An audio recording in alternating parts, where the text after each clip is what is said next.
जय हिंद मेरे प्यारे साथियों, स्वागत करता हूं आपके अपने YouTube चैनल टारगेट हब में। मैं एसपी चौधरी एक बार फिर आपके सामने हाजिर हुआ हूं रेलवे ग्रुप डी के साइंस क्वेश्चन के साथ। जैसा कि आप सभी को पता है, हमने इसकी 12 क्लासें हैं वो लगा ली है।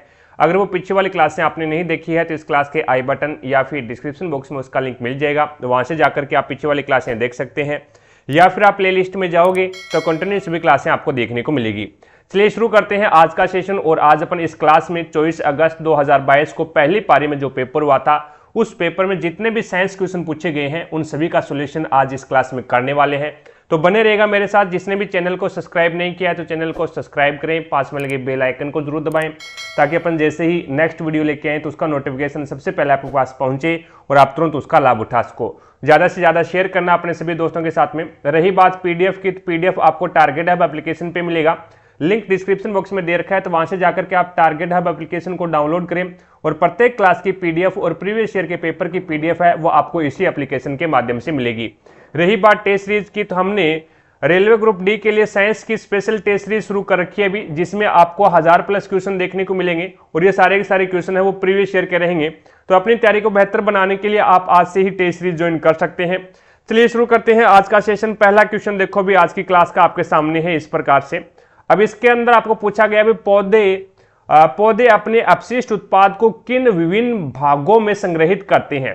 अपशिष्ट उत्पाद को किन विभिन्न भागों में संग्रहित करते हैं? तो पत्तियों के अंदर है वो पौधे है वो अपने अपशिष्ट भाग को संग्रहित करके रखते हैं। देन उसके बाद में कुछ दिनों के बाद में पत्तियों को क्या है त्याग देते हैं। रसधानी है, जो वैक्यूल्स है रसदानी है, उसके अंदर भी क्या है संग्रहित करके रखते हैं। और जो पुराने जाइलम होते हैं उनके अंदर भी क्या है जो पौधे है वो अपना अपशिष्ट पदार्थ है वो संग्रहित करके रखते हैं। तो यहां पे आपका राइट आंसर क्या होगा? 4 नंबर ऑप्शन है वो बिल्कुल राइट आंसर हो जाएगा। भी आगे चलता हूं, नेक्स्ट क्वेश्चन देखो भी। अगला क्वेश्चन आपके सामने है। अब इस क्वेश्चन में आपको पूछा गया है भी निम्नलिखित में से कौन सा संबंध उत्तल दर्पण द्वारा उत्पन्न आवर्धन m को सही ढंग से दर्शाता है। बढ़िया क्वेश्चन है, लेवल का क्वेश्चन है, थोड़ा सा बढ़िया तरीके से समझना। भी उत्तल दर्पण के अंदर क्या होता है? भी उत्तल दर्पण में 2 ही कंडीशन होती है। भी प्रतिबिंब बनने की 2 ही कंडीशन होती है और दोनों के अंदर है वो आभासी प्रतिबिंब बनता है। आभासी, दोनों के अंदर क्या है? आभासी प्रतिबिंब बनता है। तो यहां पे आभासी प्रतिबिंब बनेगा और आभासी प्रतिबिंब को अपन क्या बोलेंगे? सीधा प्रतिबिंब बोलते हैं, ठीक है। और कैसा बनता है? छोटा प्रतिबिंब बनता है भी, और छोटा प्रतिबिंब बनता है। अब यहां से अपन बात करते हैं भी आभासी प्रतिबिंब बनेगा तो आवर्धन क्या रहेगा? फिर आभासी प्रतिबिंब बनता है तो आवर्धन क्या रहेगा? पॉजिटिव रहेगा, यानी धनात्मक रहेगा। अगर आवर्धन ऋणात्मक है तो इसका मतलब प्रतिबिंब कैसा है? वास्तविक है भी। और अगर आवर्धन पॉजिटिव है, धनात्मक है, तो यहां पे कैसा बनेगा? आभासी बनेगा। दूसरी बात यह है भी छोटा बनता है। अगर आवर्धन आपका 1 है तो इसका मतलब क्या है? आपका जो प्रतिबिंब बनेगा वो वस्तु के बराबर बनेगा, वस्तु के बराबर बनेगा। अगर आवर्धन है वो 1 से छोटा है तो इसका मतलब प्रतिबिंब है वो वस्तु से छोटा बनेगा। और यहां पे 1 से अगर आवर्धन बड़ा है तो इसका मतलब क्या है? आपका जो प्रतिबिंब है वो बड़ा बनेगा, यानी वस्तु से बड़ा बनेगा। तो यहां पे छोटा प्रतिबिंब बन रहा है, यहां पे छोटा प्रतिबिंब बन रहा है, तो इसका मतलब आवर्धन आपका क्या है? 1 से छोटा रहेगा। भी 1 से छोटा रहेगा, लेकिन 0 से बड़ा होना चाहिए। भी 0 पे तो आवर्धन, इसका मतलब 0 का मतलब क्या होता है? भी आपका प्रतिबिंब बना ही नहीं। भी प्रतिबिंब तो बनता है जो उत्तल दर्पण है इसमें 2 कंडीशन होती है, दोनों कंडीशन के अंदर आभासी प्रतिबिंब बनता है और छोटा बनता है। तो आभासी प्रतिबिंब बनता है और छोटा बनता है, तो इसका मतलब क्या है? अगर आवर्धन 0 आ गया तो इसका मतलब प्रतिबिंब बना ही नहीं, लेकिन प्रतिबिंब तो बन रहा है। तो इसका मतलब क्या हो गया? भी आपका जो आवर्धन है, जो आपका m है, मैग्निफिकेशन है, ये क्या है? 0 से तो बड़ा होगा और 1 से छोटा रहेगा। भी 0 से बड़ा रहेगा और 1 से छोटा रहेगा। तो आपका 0 से तो बड़ा, जिस ओर मुख खुला हो उसका मतलब बड़ा, और जिस ओर मुख छोटा बंद हो उसका मतलब है छोटा। तो यहां पे 1 से तो क्या होगा? छोटा होगा, और 0 से क्या होगा? बड़ा होगा। तो आपका राइट आंसर क्या होगा? ये आपका राइट आंसर हो जाए 4 नंबर ऑप्शन है वो बिल्कुल राइट आंसर हो जाएगा। भी ठीक है, आगे चलते हैं। नेक्स्ट क्वेश्चन देखो भी। अगला क्वेश्चन है यहाँ पे। अब इसके अंदर आपको बताना भी निम्न में से कौन सी अभिक्रिया है वो संभव होगी। अब संभव होगी तो इस क्वेश्चन के अंदर है वो आपको अभिक्रियाशीलता का पता होना चाहिए। जैसे मैं यहाँ पे बताता हूं, के ना कार मांगे आलू जाने फिर और प्रभु है क्यों होगी आगे औरत, क्यों होगी आगे, आगे क्यों होगी आगे औरत, एयू से औरत, ये होता है अभिक्रियाशीलता क्रम। अब इसके अंदर देखो भी मैग्नीशियम क्लोराइड है, MgCl2 है, और यहां पे Cu है यानी कॉपर है। अब कॉपर ज्यादा अभिक्रियाशील है या फिर मैग्नीशियम ज्यादा अभिक्रियाशील है, तो मैग्नीशियम तो यहां पे आ रहा है आपका, और कॉपर है वो आपका यहां पे आ रहा है, तो कॉपर निम्न अभिक्रियाशील का है, तो यहां से इसने अभिक्रिया बना दी CuCl2 यानी कॉपर क्लोराइड। तो क्या कॉपर है वो मैग्नीशियम को प्रतिस्थापित कर पाएगा? नहीं कर पाएगा, तो ये अभिक्रिया संभव नहीं है। क्यों नहीं है? क्योंकि यहाँ पे जो कॉपर है वो क्या है, कम अभिक्रियाशील है मैग्नीशियम से, तो मैग्नीशियम को क्या है, विस्थापित नहीं करेगा। ठीक है, उसके बाद में Al2SO4 की थ्राइस यानी एल्यूमिनियम सल्फेट, और एल्यूमिनियम सल्फेट की Pb के साथ में यानी शीशे के साथ में अभिक्रिया करवा दी, लेड के साथ में अभिक्रिया करवा दी, तो PbSO4 यानी लेड सल्फेट बन गया और एल्यूमिनियम बन गया। अब एल्यूमिनियम आपका यहाँ पे है और यहाँ पे Pb ये रहा भी, अब Pb कम अभिक्रियाशील है भी, Pb है वो एल्यूमिनियम से कम अभिक्रियाशील है, तो एल्यूमिनियम को यहां से विस्थापित कर देगा क्या? नहीं करेगा, क्योंकि एल्यूमिनियम खुद ज्यादा अभिक्रियाशील है लेड से, तो ये भी आपकी अभिक्रिया है वो संभव नहीं हो सकती। आगे देखो भी ZnSO4 यानी जिंक सल्फेट, और उसकी अभिक्रिया करवा दी लोहे के साथ में, तो यहाँ पे FeSO4 यानी फेरस सल्फेट बन गया और जिंक बन गया। अब आपका जिंक तो यहाँ पे आता है और आपका Fe आपका यहाँ पे आता है, तो ये लोहा है वो जिंक से कम अभिक्रियाशील है, लोहा है वो जिंक से कम अभिक्रियाशील है, तो जिंक को विस्थापित नहीं कर पाएगा भी, क्योंकि जिंक ज्यादा अभिक्रियाशील है, तो इसका मतलब ये भी आपकी अभिक्रिया है वो सही नहीं है।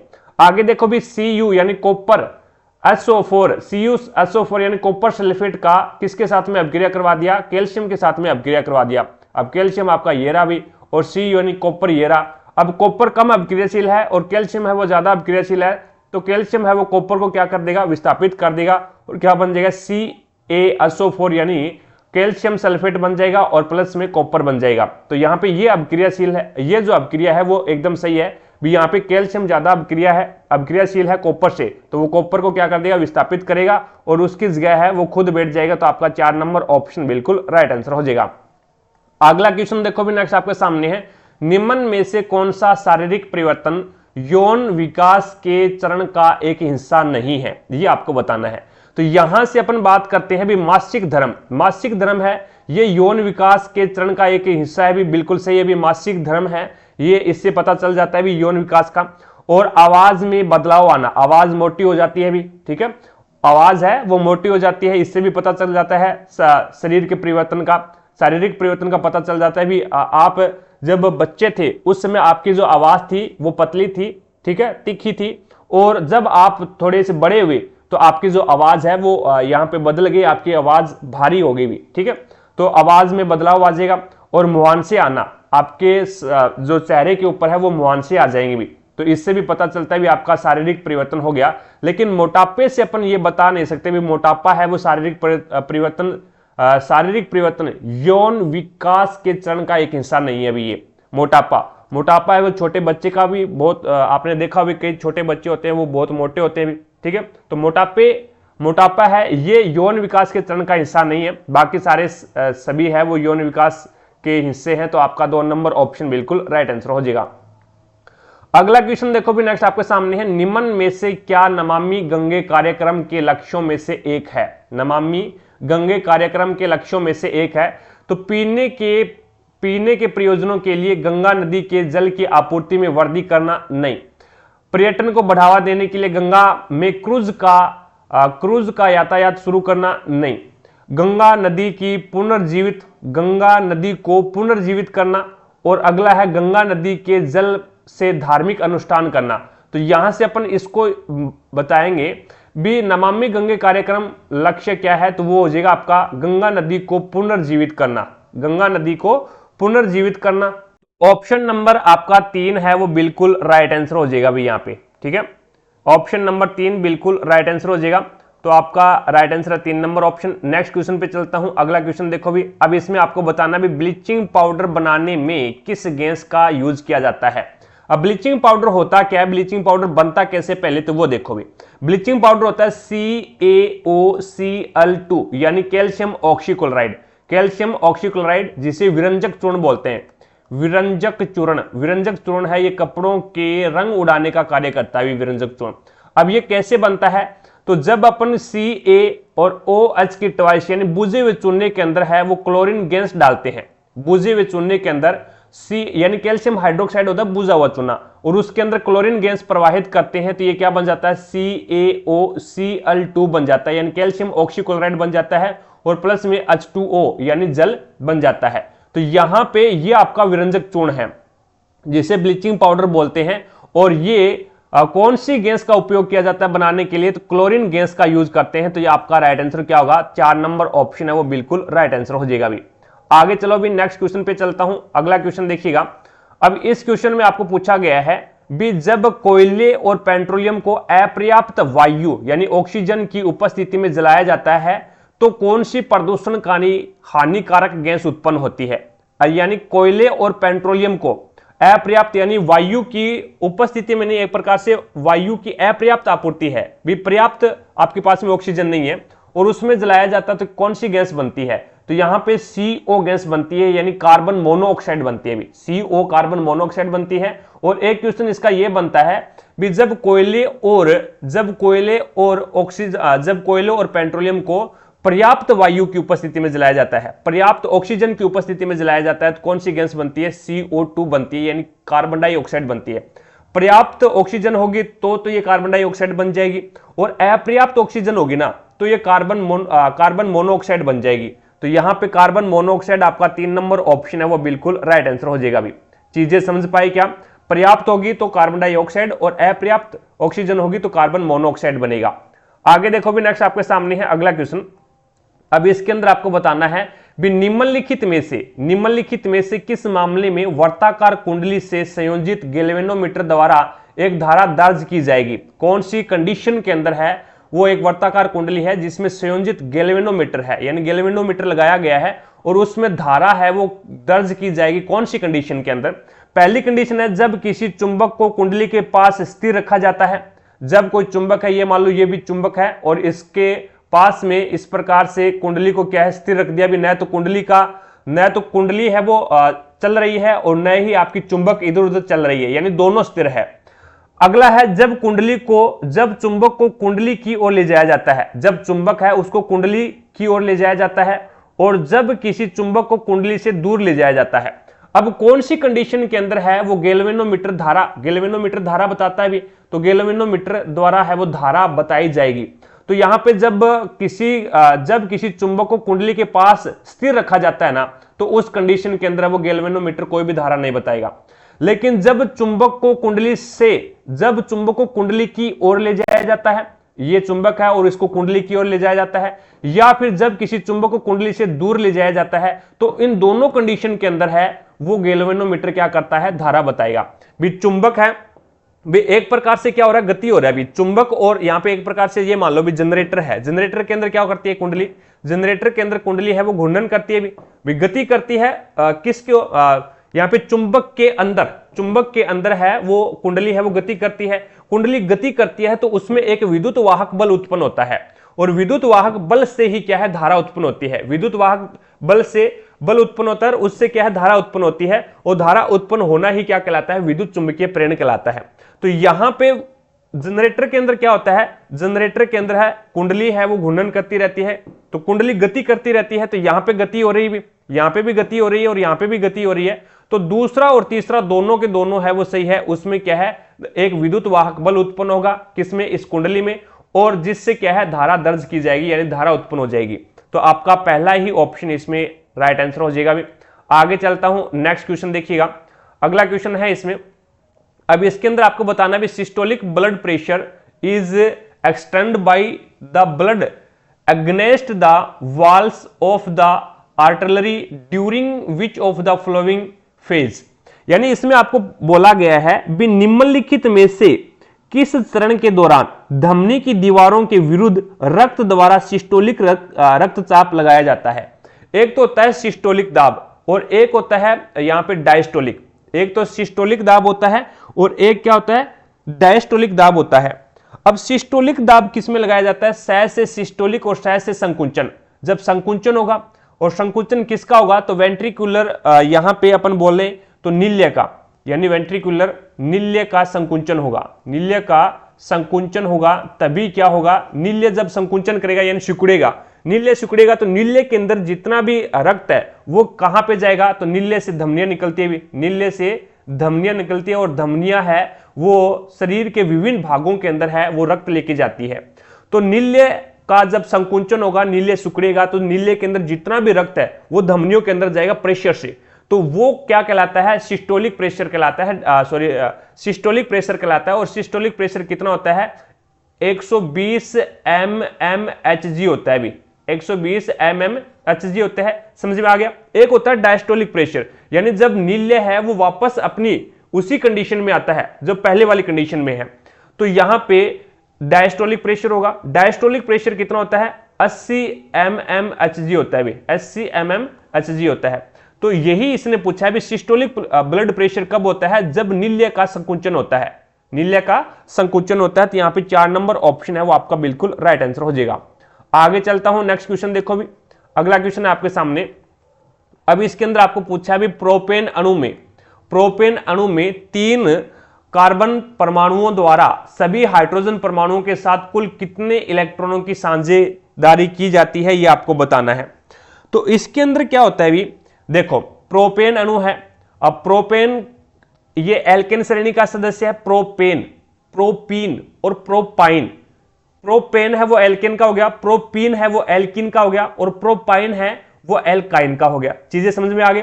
ये कौन सी श्रेणी का है, तो ये एल्केन श्रेणी का है। अब एल्केन श्रेणी का है तो प्रोपेन यानी 3 कार्बन है इसमें, और 3 कार्बन है तो C3 और ये बनता है H8, C3H8 बनता है। तो यहां पे सभी हाइड्रोजन परमाणुओं के साथ कुल कितने इलेक्ट्रॉनों की साझेदारी करता है। अब मैं आपको संरचना बना के दिखाता हूं भी, कार्बन 3 लगेंगे और हाइड्रोजन कितने लगने हैं, 8 लगने हैं। तो 1 2 3 4 5 6 7 और 8 ये हाइड्रोजन लग गया, ठीक है। अब यहां से क्या करता है भी, प्रत्येक कार्बन को क्या चाहिए, अपना स्थायित्व प्राप्त करने के लिए प्रत्येक कार्बन को 4 इलेक्ट्रॉनों की साझेदारी करनी है, इसको 4 इलेक्ट्रॉनों की साझेदारी करनी है। और यहां पे हाइड्रोजन को क्या चाहिए, अपने स्थायित्व प्राप्त करने के लिए 1 इलेक्ट्रॉन की साझेदारी, यानी हाइड्रोजन को 1 इलेक्ट्रॉन की जरूरत है और कार्बन को क्या है 4 इलेक्ट्रॉन की जरूरत है। तो ये प्रत्येक हाइड्रोजन से एक हाइड्रोजन की साझेदारी कर लेगा, प्रत्येक हाइड्रोजन से एक इलेक्ट्रॉनों की साझेदारी कर लेगा, एक इलेक्ट्रॉन की साझेदारी कर लेगा। और 1 इलेक्ट्रॉन है वो हाइड्रोजन है वो किससे ले लेगा, कार्बन से ले लेगा, और एक इलेक्ट्रॉन है वो हाइड्रोजन है वो कार्बन को दे देंगे। तो यहां पे कार्बन का भी अष्टक पूरा हो जाएगा और हाइड्रोजन का भी अष्टक पूरा हो जाएगा। तो टोटल कितने हाइड्रोजन परमाणुओं के साथ कुल कितने इलेक्ट्रॉनों की साझेदारी होगी, तो टोटल 8 होंगे, क्योंकि हाइड्रोजन अपने पास में 8 है तो 8 ही होंगे। तो आपका राइट आंसर क्या होगा, ये आपका राइट आंसर हो जाएगा, इसमें 1 नंबर ऑप्शन है वो बिल्कुल राइट आंसर हो जाएगा भी, ठीक है। प्रत्येक हाइड्रोजन से एक इलेक्ट्रॉन है वो ग्रहण करेगा, एक इलेक्ट्रॉनों की साझेदारी करेगा भी। आगे देखो भी, नेक्स्ट आपके सामने है अगला क्वेश्चन। अब इसमें आपको बताना है पौधों को ऊर्जा की कम आवश्यकता क्यों होती है, क्योंकि उसमें अत्यधिक मर्त कोशिकाएं पाई जाती है। बिल्कुल सही है, यानी पौधों के अंदर है वो लगभग है वो मर्त कोशिकाएं पाई जाती है। जैसे अपन बात करें भी सेल वॉल है वो क्या है, मर्त कोशिका है, सेल वॉल है वो मर्त कोशिका है, और जो पादपों के अंदर पाई जाती है जंतुओं के अंदर नहीं पाई जाती, तो ये एक मर्त कोशिका है। तो अपन ये बोलेंगे भी उसमें क्या है, मर्त कोशिकाएं ज्यादा पाई जाती है, जिससे उसको ऊर्जा की कम आवश्यकता होती है। तो यहां से आपका राइट आंसर क्या होगा, 1 नंबर ऑप्शन है वो आपका बिल्कुल राइट आंसर हो जाएगा। चीजें समझ पाई क्या। आगे देखो भी, नेक्स्ट आपके सामने है अगला क्वेश्चन। अब इसके अंदर आपको बताना है भी रिप्रोडक्शन। अब इसके अंदर कॉलम फर्स्ट और कॉलम सेकंड है, उसको क्या करना है, आपको मिलान करना है, उसको मिलान करना है। सेक्सुअल अलैंगिक जनन है, अलैंगिक जनन कौन सा है वो कौन सा अलैंगिक जनन करता है, ये आपको बताना है। तो यहां से आपको इसने बोला है भी लिस्मेनिया में कौन सा विखंडन होता है, कौन सा अलैंगिक जनन होता है। तो लिस्मेनिया के अंदर है वो आपका हो जाएगा, ये लिस्मेनिया है वो बाइनरी फ्यूजन करता है भी, यानी द्विखंडन करता है। लिस्मेनिया क्या करता है, द्विखंडन करता है, बाइनरी फ्यूजन, इसका मतलब होता है द्विखंडन होता है लिस्मेनिया में। यीस्ट है ये क्या करता है, तो यीस्ट है ये आपका बडिंग करता है, बडिंग किण्वन बोल सकते हैं एक प्रकार से, यीस्ट के अंदर है वो बडिंग होती है, ठीक है। और उसके बाद में यहाँ पे प्लाज्मोडियम में बहुखंडन होता है भी। प्लाज्मोडियम में क्या होता है, बहुविखंडन होता है।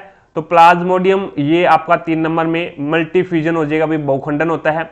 और हाइड्रा के अंदर है वो क्या होता है, तो मुकुलन होता है भी हाइड्रा के अंदर। हाइड्रा के अंदर पुनर्जनन बोल दो, पुनर्जनन भी हो जाता है और मुकुलन भी होता है।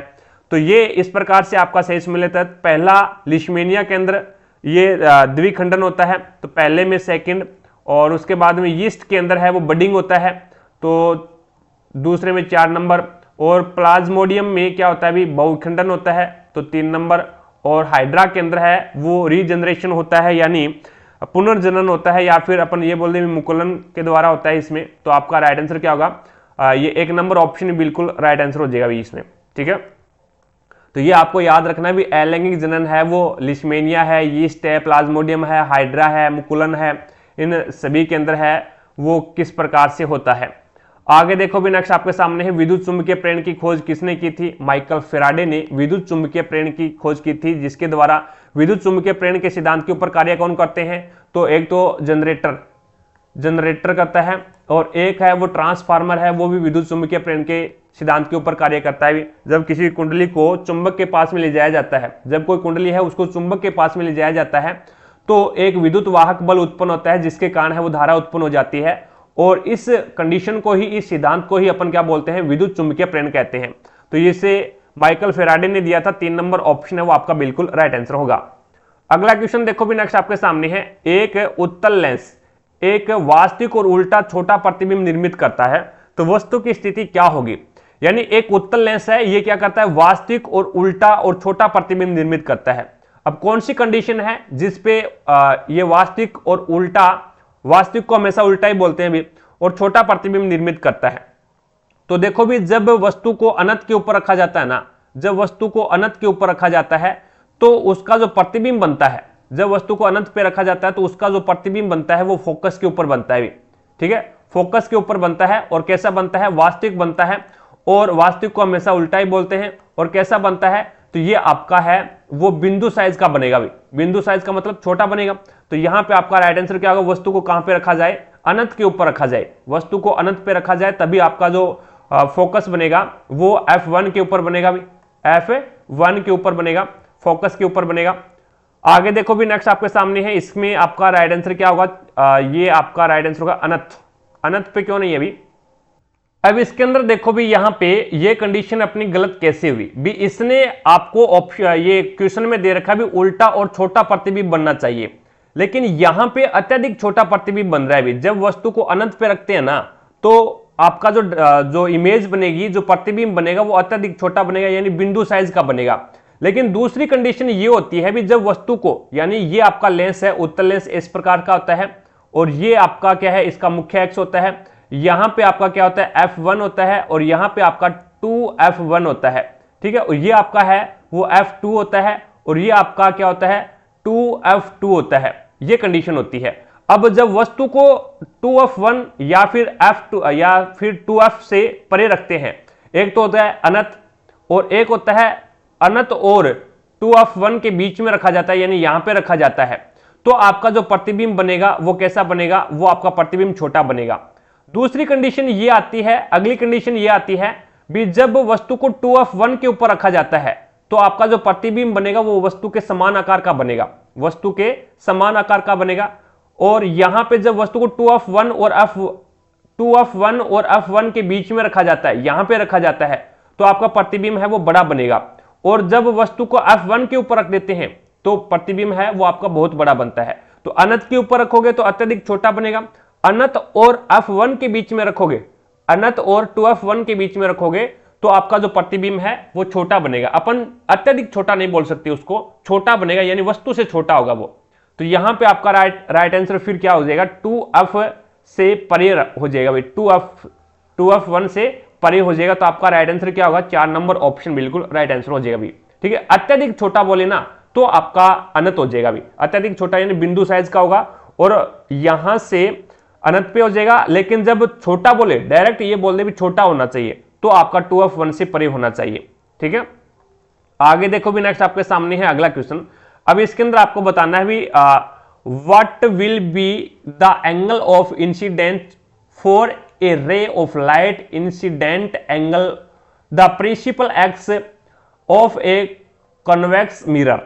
इसमें बोला गया है भी उत्तल दर्पण के मुख्य एक्स पर आपतित प्रकाश किरण के लिए आपतन कोण क्या होगा। मुख्य एक्स यानी प्रिंसिपल एक्स के ऊपर, यहां पे प्रिंसिपल एक्स मुख्य एक्स पर आपतित किरण है। जैसे इसमें कौन सा लेंस है भी, ये उत्तल दर्पण है, तो उत्तल दर्पण आपका ये होगा और ये आपका मुख्य एक्स है और मुख्य एक्स के ही ऊपर आ रही है ये आपकी किरण। तो मुख्य एक्स के ऊपर आ रही है तो यहां से आएगी तो ये क्या है, वापस इसी दिशा में, डायरेक्ट वापस इसी दिशा में निकल जाएगी भी, यानी मुख्य एक्स के ऊपर आएगी। जब कोई किरण है वो मुख्य एक्स के ऊपर आती है तो वो यहां पे ध्रुव से टकरा करके वापस क्या है, वापस उसी दिशा में निकल जाती है। तो दोनों के बीच में जो एंगल बनेगा, आपतित किरण और अपवर्तित किरण, आपतित किरण और परावर्तित किरण के बीच में जो एंगल है वो क्या है, दोनों के बीच में 0 डिग्री का एंगल है। तो आपका राइट आंसर क्या होगा, 3 नंबर ऑप्शन है वो आपका बिल्कुल राइट आंसर हो जाएगा। चीजें समझ पाई क्या? आगे देखो भी, नेक्स्ट आपके सामने है। अब इसके अंदर आपको बताना भी उदासीनीकरण अभिक्रिया कौन सी है। अब उदासीनीकरण अभिक्रिया होती कब है, जब परबल अमल का किसके साथ में अभिक्रिया करवाई जाती है, परबल अमल की परबल क्षार के साथ में अभिक्रिया करवाई जाती है। परबल क्षार के साथ में अभिक्रिया करवाई जाती है तो वो अभिक्रिया कौन सी कहलाती है, उदासीनीकरण अभिक्रिया कहलाती है। और इसके अंदर है वो जो प्रोडक्ट बनेगा, उत्पाद बनेगा, वो कौन सा बनेगा, तो वो लवण और जल बनता है। इसमें लवण बनता है प्लस में जल बनता है, तो यहां पे लवण और जल बनेगा।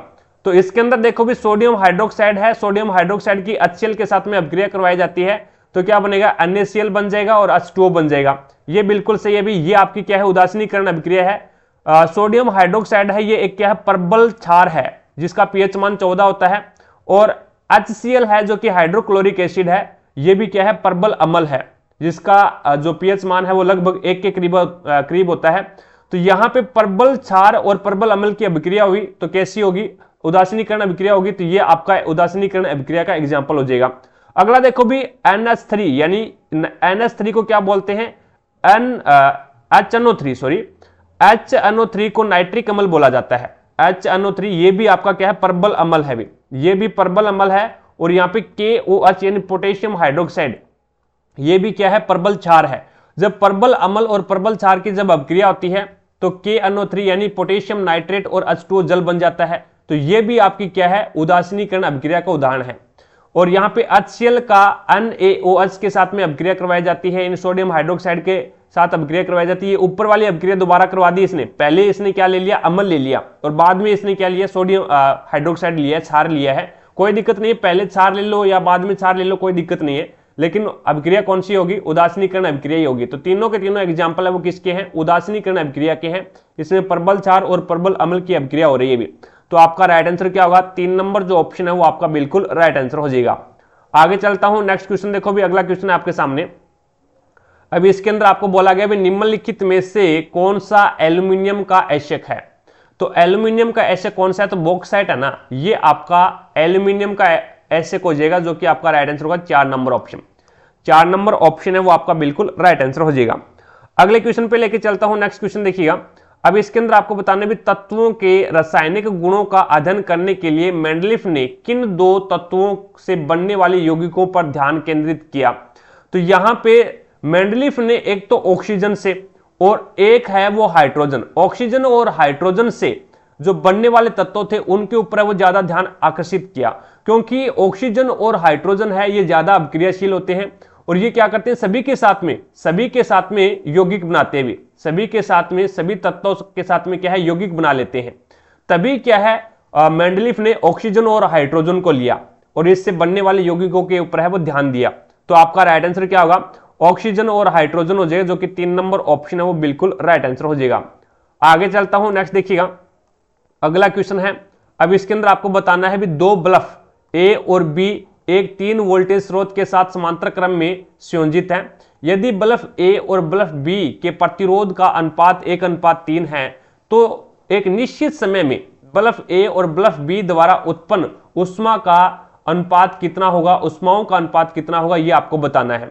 तो यहां से प्रतिरोध का अनुपात आपको दे दिया भी ए का प्रतिरोध कितना है और बी का प्रतिरोध कितना है, तो 1:3 है, कोई दिक्कत नहीं है। मैंने मान लिया भी ए का प्रतिरोध 1 है और बी का प्रतिरोध अब 3 है। तो यहां से अपने हीट का फॉर्मूला लगाएंगे, तो हीट का फॉर्मूला क्या होता है, H बराबर होता है V² अपॉन में R और T, V² अपॉन में R और T। तो यहां से पहले वाले के लिए क्या हो जाएगा, तो 3 का स्क्वायर, वोल्टेज कितनी है 3 है, तो 3 का स्क्वायर यानी 9, और अपॉन में R कितना है, तो 1 है, और इंटू T समय है वो दोनों में समान है, भी समान समय एक निश्चित समय है, तो समय दोनों में समान है तो वो कट जाना है। और अनुपात यहां पे क्या आ जाएगा, यहां पे दूसरी कंडीशन में V कितना है 9 है, और इंटू यहां पे R कितना है दूसरी कंडीशन में, तो B का R कितना है, भी B का प्रतिरोध कितना है 3 है, तो अपॉन में 3 आ गया। अब यहां से 9 से 9 काट दो, भी ये नीचे है, ये आपका अपॉन में यानी भाग में है, तो ये इधर चला जाएगा, और ये आपका 1 है वो इधर आ जाएगा, तो ये आपके पास में बन जाएगा 3:1। तो इनका आपको पूछा क्या है, तो उष्माओं का अनुपात पूछा है, तो उष्माओं का अनुपात कितना आ जाएगा 3:1 आ जाएगा, जो कि आपका राइट आंसर होगा 3 नंबर ऑप्शन। 3 नंबर ऑप्शन है वो बिल्कुल राइट आंसर हो जाएगा। चीजें समझ पाए क्या, भी इसके अंदर ये दे रखा भी 2 बल्ब है जिनको 3 वोल्टेज स्रोत के साथ समांतर क्रम में है। अब समांतर क्रम में है तो V समान रहता है भी समांतर क्रम में, और धारा है वो चेंज होती है भी I चेंज होता है, V समान रहता है समांतर क्रम में। तो V है वो इतना ही A के अंदर होगा और इतना ही B के अंदर होगा। उसके बाद में इसने दे दिया भी प्रतिरोधों का अनुपात दे दिया, तो अनुपात दे रखा है, तो मैंने यही मान लिया भी A का प्रतिरोध 1 है और B का प्रतिरोध 3 है, तो मैंने ये फॉर्मूला लगा दिया। ये फॉर्मूला लगा दिया तो इसके अंदर H बराबर V² अपॉन में RT होता है। अब निश्चित समय है, T क्या है निश्चित समय, तो T पहले वाले के लिए भी सेम है और दूसरे वाले के लिए भी T सेम है, यानी समय है वो दोनों के लिए समान है, तो इसके लिए T यहाँ पे जो आपका समय है वो कांस्टेंट है, भी दोनों में समान है तो कट जाना है।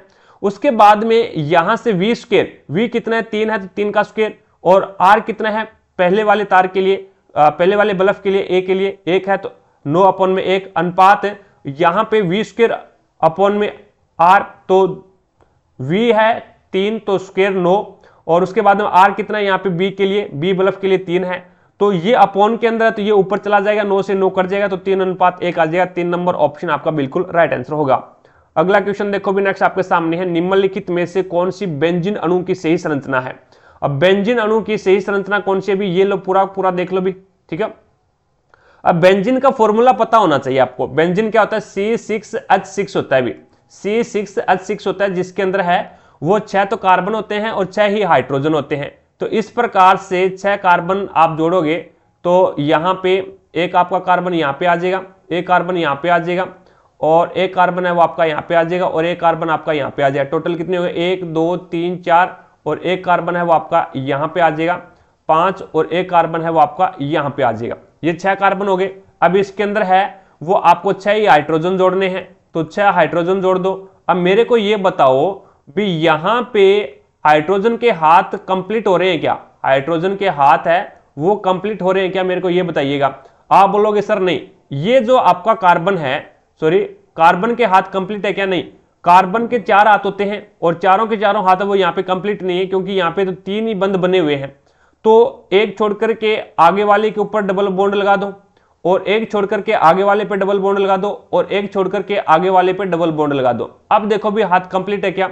अब यहाँ पे ये जो कार्बन है इसका भी हाथ कंप्लीट है, 2 ये रहे 3 और 1 4, और इस कार्बन का भी 2 ये रहे 3 और 1 4, और इस कार्बन का 1 2 और 2 4। इस प्रकार से क्या है एक एक को छोड़कर के इस प्रकार से इसमें 3 तो डबल बॉन्ड होते हैं भी, 3 डबल बॉन्ड होते हैं, और उसके बाद में सारे के सारे क्या है सिंगल बॉन्ड होते हैं भी।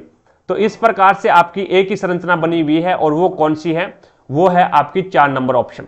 4 नंबर ऑप्शन है वो आपका बेंजीन का संरचना है, जो कि राइट आंसर क्या हो जाएगा 4 नंबर ऑप्शन हो जाएगा भी।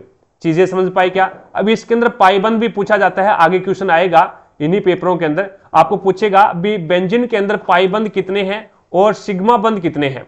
तो पाईबंद जो डबल बॉन्ड होते हैं ना वो आपके पाईबंद है। तो इसमें देखो भी 1 पाईबंद 2 पाईबंद और 3, यानी तो 3 तो इसमें पाईबंद है, जो डबल बॉन्ड होते हैं वो पाईबंद आते हैं, और उसके बाद में जो सिंगल है वो क्या है आपके यहाँ पे सिग्मा बंद हो जाएंगे।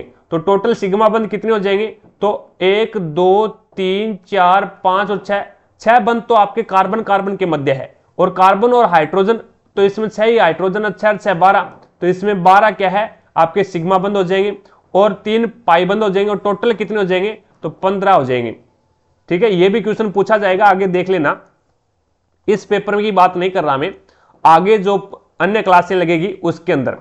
अब देखो भी इसके अंदर आपको बताना है भी ए रे ट्रेवलिंग, यानी एक रे है वो यात्रा करती है, ए रे यानी एक किरण of light travelling in air entered a glass slab, which of the following statement is are correct. कौन सा जो स्टेटमेंट, कौन सा जो कथन है वो करेक्ट है। इसमें बोला गया है भी हवा से यात्रा करते हुए प्रकाश किरण कांच की स्लेब में प्रवेश करती है। अब ये देखो भी ये स्लेब है और यहां पे ये वायु है और ये स्लेब है, ये आपकी क्या है, कांच है, ये माध्य कौन सा है, कांच है।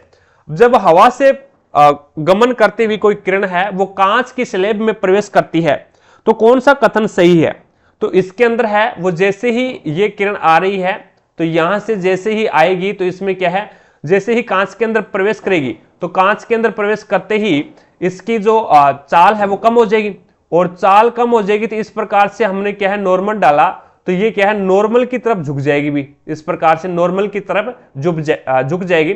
ये जो आपका आपतन कोण है, आपतन कोण होता है आई और ये जो आपका क्या होता है परावर्तन कोण होता है आर, अपवर्तन कोण होता है आर। तो कोण आई है वो बड़ा होगा किससे, कोण आर से।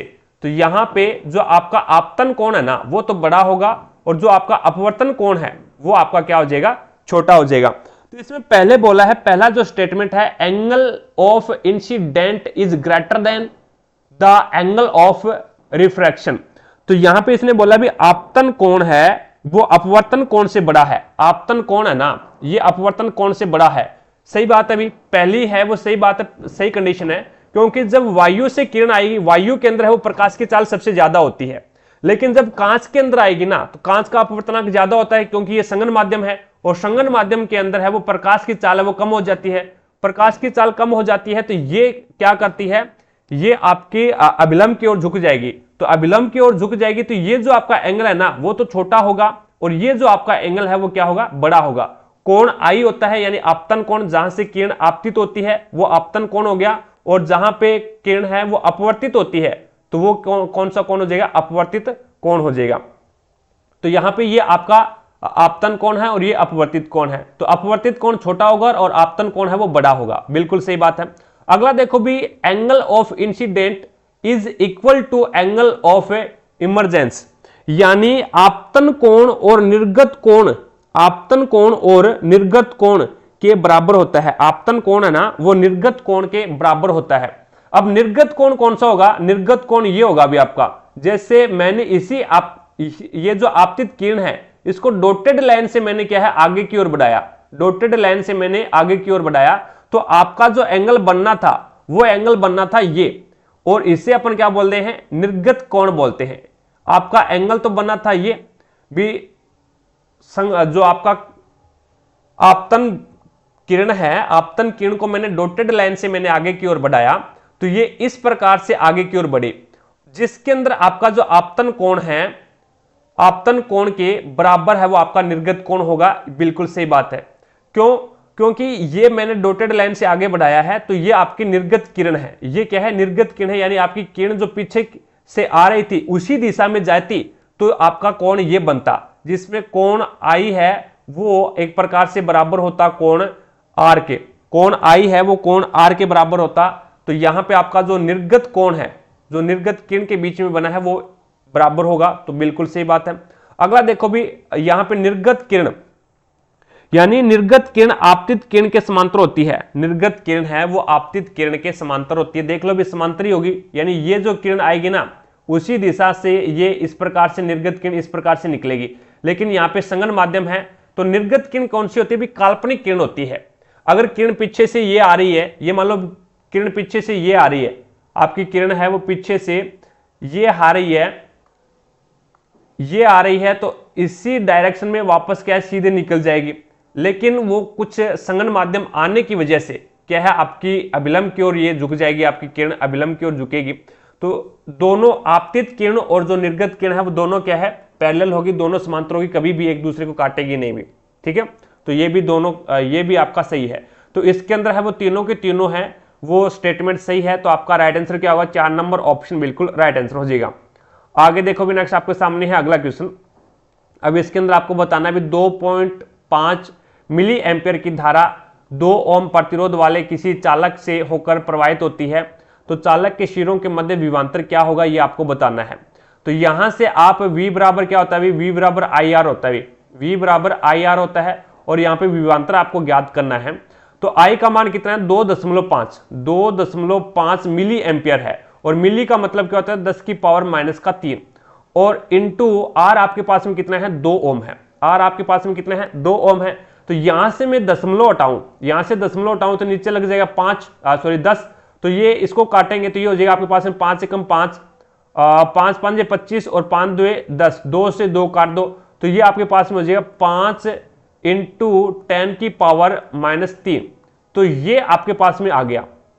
10 की पावर 3 क्या होता है, मिली होता है, तो अपन इसको बोल सकते हैं 5 मिली वोल्ट। क्या बोल सकते हैं, 5 मिली वोल्ट बोल सकते हैं, कोई दिक्कत नहीं है भी।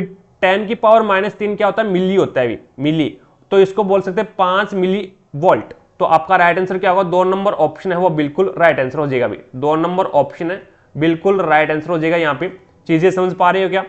V बराबर IR होता है, V आपको ज्ञात करना है, विभवांतर ज्ञात करना है, तो V ज्ञात करना है। I का मान कितना है, 2.5 मिली एम्पियर है। मिली का मतलब होता है 10 की पावर -3, तो यहाँ पे 10 की पावर -3, तो ये आ जाएगा आपके पास में 10 की पावर -3, तो डायरेक्ट रख देते हैं 2.5 है, और ये दशमलव हटाएंगे तो यहां से 10 लग जाएगा, और इंटू क्या है भी 2 ओम प्रतिरोध है, प्रतिरोध कितना 2 है, तो 2 लगा दिया, 5 से काट दो, 5 5 25, 5 2 10, 2 से 2 कट गया, तो ये 5 मिली वोल्ट आ जाएगा। आगे देखो भी नेक्स्ट आपके सामने है अगला क्वेश्चन। अब इसके अंदर है वो आपको बताना है भी निम्नलिखित में से कौन सी शक्ति की इकाई नहीं है। तो शक्ति की इकाई नहीं है तो वो आपका किलोवाट घंटा है ना, ये शक्ति की इकाई नहीं है, ये आपकी है वो एक प्रकार से ऊर्जा की इकाई है भी। एक प्रकार से क्या है, ऊर्जा की इकाई कौन सी है, किलोवाट घंटा हो जाएगी। यानी हीट ऊष्मा को किस में मापा जाता है, तो ऊष्मा को किलोवाट घंटा के अंदर मापा जा सकता है, ये सही है। लेकिन जूल सेकंड है, और असो शक्ति है, और वाट है, ये आपकी क्या है, शक्ति की इकाइयां हो जाएगी। शक्ति को किससे डिनोट किया जाता है, तो शक्ति को W से डिनोट किया जाता है, और W यानी वाट हो जाएगा, वाट पावर, ठीक है। और असो शक्ति है वो आपका, एक असो शक्ति बराबर क्या होता है, 746 वाट होता है। एक HP यानी हॉर्स पावर, एक हॉर्स पावर एक असो शक्ति बराबर क्या हो जाएगा, 746 वाट हो जाएगा, 746 वाट हो जाएगा। उसके बाद में जूल सेकंड है ना, वो आपका ये होता है P बराबर क्या होता है, P बराबर है। अगला क्वेश्चन देखो भी नेक्स्ट आपके सामने है। अब इसके अंदर है वो आपका नेक्स्ट अपने पास में है, which of the mitochondria considered as a weird organelle, यानी माइट्रोकॉन्ड्रिया को अजीब अंग क्यों कहा जाता है। माइट्रोकॉन्ड्रिया को अजीब अंग क्यों बोला जाता है भी, तो माइट्रोकॉन्ड्रिया को अजीब अंग इसलिए बोला जाता है क्योंकि माइट्रोकॉन्ड्रिया के पास खुद का राइबोसोम होता है और खुद का DNA होता है भी। ऐसे दो अपने पास में अंग होते हैं, ऐसे दो अपने पास में ऑर्गेनल अंग होते हैं, एक तो आपका माइट्रोकॉन्ड्रिया हो गया और एक आपका प्लास्टिड यानी लवक हो गया। लवक है वो तो जीव जंतुओं के अंदर पाया नहीं जाता, ये पादपों के अंदर पाया जाता है भी, ठीक है। इन दोनों के अंदर ये क्या है, एक प्रकार से कह सकते हैं भी स्वतंत्र है, यानी ये केंद्रक से स्वतंत्र होते हैं भी। केंद्रक के पास में क्या होता है, खुद का राइबोसोम होता है, खुद का DNA होता है। लेकिन यहां पे माइट्रोकॉन्ड्रिया के अंदर भी खुद का राइबोसोम होता है और माइट्रोकॉन्ड्रिया के अंदर ही खुद का DNA होता है। तो ये अपनी फोटोकॉपी बनाने के लिए यहाँ पे केंद्रक की अनुमति लेने की जरूरत नहीं है, इनको केंद्रक से अनुमति लेने की जरूरत नहीं, ये अपनी जो फोटोकॉपी है वो खुद बना सकते हैं भी, ठीक है। तो ये स्वतंत्र है एक प्रकार से। तो यहाँ पे आपका राइट आंसर क्या होगा, वो हो जाएगा 4 नंबर ऑप्शन बिल्कुल राइट आंसर हो जाएगा। इसमें खुद का राइबोसोम माइट्रोकॉन्ड्रिया और लवक के अंदर खुद का राइबोसोम होता है और खुद का DNA होता है भी। आगे देखो भी नेक्स्ट आपके सामने है अगला क्वेश्चन। अब इसके अंदर नेक्स्ट क्वेश्चन में आपको पूछा गया है बी ए जिसकी आधुनिक आवर्त सारणी में स्थिति इनके गुणों के आधार पर असंगत है और इसका इलेक्ट्रॉनिक विन्यास 4 धातुओं के समान है, लेकिन यह द्विपरमाणविक अणुओं के रूप में मौजूद है। वह तत्व है जो तीसरी आवर्त में सोडियम के बाद आता है और आधुनिक आवास सारणी में समूह सी के अंतर्गत आता है। अब इसके अंदर बताना है भी ए, बी और सी की पहचान करनी है। आपको पता है बी आधुनिक आवास सारणी में आवारा तत्व किसको बोला जाता है? हाइड्रोजन को बोला जाता है, क्योंकि हाइड्रोजन की जो कंडीशन है, जो सीट है, वो यहाँ पे एक प्रकार से प्रॉपरली सीट है, वो एक प्रकार कहें तो डिसाइड नहीं है, भी कहीं पे भी रख दो हाइड्रोजन को। तो हाइड्रोजन जिसका इलेक्ट्रॉनिक विन्यास क्षार धातुओं के समान है, इलेक्ट्रॉनिक विन्यास क्षार धातुओं के समान है। क्षार धातुओं में कौन कौन से आते हैं? पहला ग्रुप आता है और एक आपका दूसरा ग्रुप आता है। पहला ग्रुप और दूसरा ग्रुप है, ये आपका क्षार धातुओं में आता है। तो हाइड्रोजन है वो पहले ग्रुप के ऊपर होता है भी, ठीक है। हेलिना ने की रब से फरियाद। तो हाइड्रोजन है वो क्षार धातुओं में आता है और द्विपरमाणुक यानी दो परमाणु होते हैं उसके अंदर, H2 द्विपरमाणुक के रूप में मौजूद होता है, H2 के रूप में होता है भी, ठीक है। तो यहां पे ए क्या है? तो ए है वो आपका हाइड्रोजन हो गया। उसके बाद में आगे इसने बोला है बी लेकिन द्विपरमाणुक अणु के रूप में मौजूद है। बी वह तत्व है जो तीसरी आवर्त में सोडियम के बाद में आता है। अब सोडियम के बाद में कौन आता है भी? तो सोडियम के बाद में तो मैग्नीशियम आता है। तो यहां पे आपका बी क्या बन गया? मैग्नीशियम बन गया। तो सोडियम है वो कौन से ग्रुप के अंदर आता है? तो है ली नाने की रब से प्रयास। तो यहां पे सोडियम है वो आपका पहले ग्रुप में आता है। सोडियम पहले ग्रुप में आ गया तो आपका मैग्नीशियम कौन से ग्रुप में आएगा? फिर सोडियम के जस्ट आगे वाला जो तत्व है, एलिमेंट है, वो मैग्नीशियम है। तो मैग्नीशियम है वो आपका सेकंड ग्रुप के अंदर आता है, दूसरे ग्रुप में आता है। तो आवर्त सारणी में समूह सी के अंतर्गत आता है। तो मैग्नीशियम है वो सेकंड ग्रुप के अंतर्गत आता है।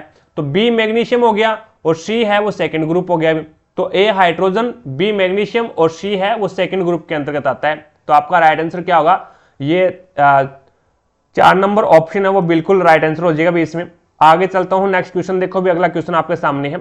अब इसके अंदर आपको बताना भी उस उदासीनीकरण अभिक्रिया के अभिकारकों का अनुमान लगाइए जिसके उत्पाद लिथियम सल्फेट और जल है। जिसके उत्पाद है वो लिथियम सल्फेट और जल है। अब लिथियम सल्फेट को क्या लिख सकते हैं?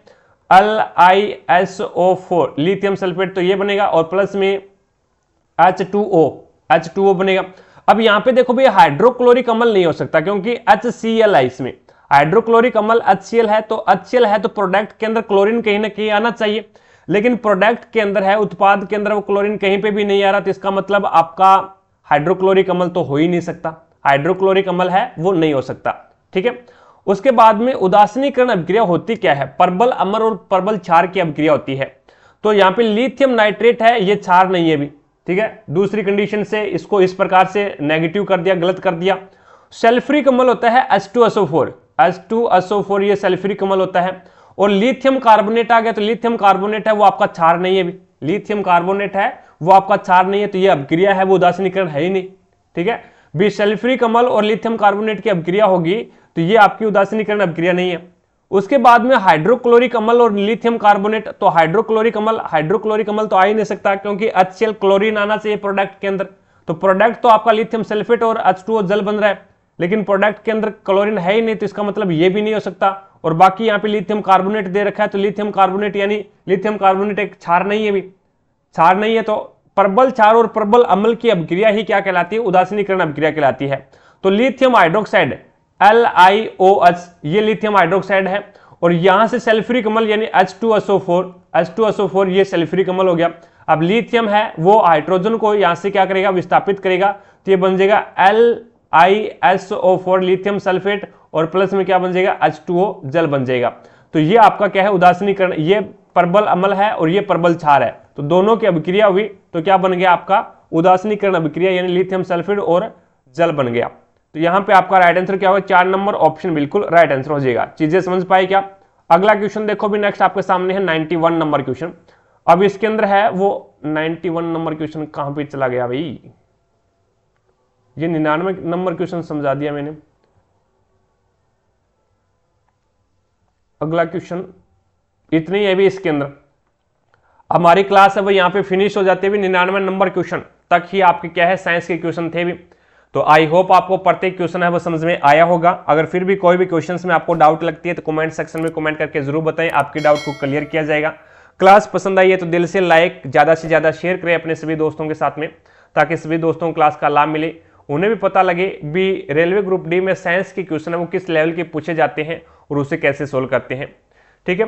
और रही बात पीडीएफ की, तो पीडीएफ आपको टारगेट हब एप्लीकेशन पे मिलेगा, लिंक डिस्क्रिप्शन बॉक्स में दे रखा है इनका, तो वहां से जाकर के आप टारगेट हब एप्लीकेशन को डाउनलोड करें और प्रत्येक क्लास की पीडीएफ और प्रीवियस ईयर के पेपर की पीडीएफ है वो आपको इसी एप्लीकेशन के माध्यम से मिलेगी। रही बात टेस्ट सीरीज की, तो हमने रेलवे ग्रुप डी के लिए स्पेशल साइंस की टेस्ट सीरीज शुरू कर रखी है अभी, जिसमें आपको 1000+ क्वेश्चन देखने को मिलेंगे, वो भी प्रीवियस ईयर के क्वेश्चन रहेंगे। तो अपनी तैयारी को बेहतर बनाने के लिए आप आज से ही टेस्ट सीरीज ज्वाइन कर सकते हैं। तो आज की क्लास में इतना ही, भी मिलेंगे अपन नेक्स्ट क्लास में, तब तक के लिए जय हिंद, जय भारत।